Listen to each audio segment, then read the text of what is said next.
नमस्कार, मी Rajratna Jondhale. Top news मराठीमध्ये आपलं स्वागत.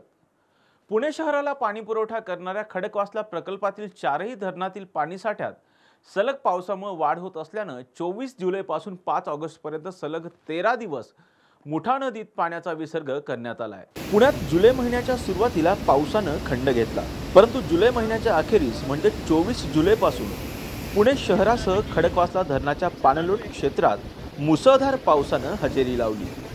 त्यामुळे धरणाच्या पाणी पातळीत मोठी वाढ झाली.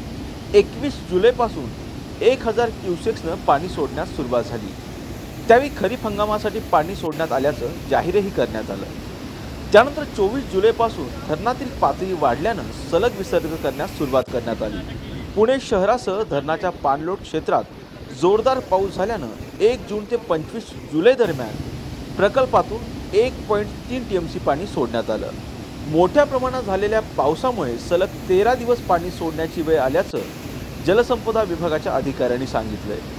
25 जुलैला धरणात 22.03 टीएमसी म्हणजेच अर्थात 75.57% पाणी साठल्याची नोंद आहे.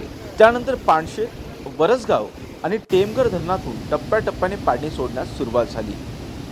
सोमवारपर्यंत धरणातून 16.42 टीएमसी पाणी सोडण्यात आले. Come on guys, hurry up. यार सुन ना, एक ब्रेक ले लेते हैं. Guys, I'm telling you, तुम लोगों को सही से ट्रैकिंग नहीं आता. But that's okay, you can learn. रोज का ढक्कन देना. ये रेड वाला है, सही वाला देना. अबे ढक्कन,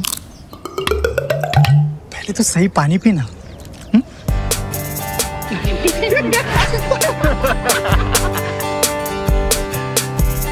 Manikchand Oxyrich, proudly Indian.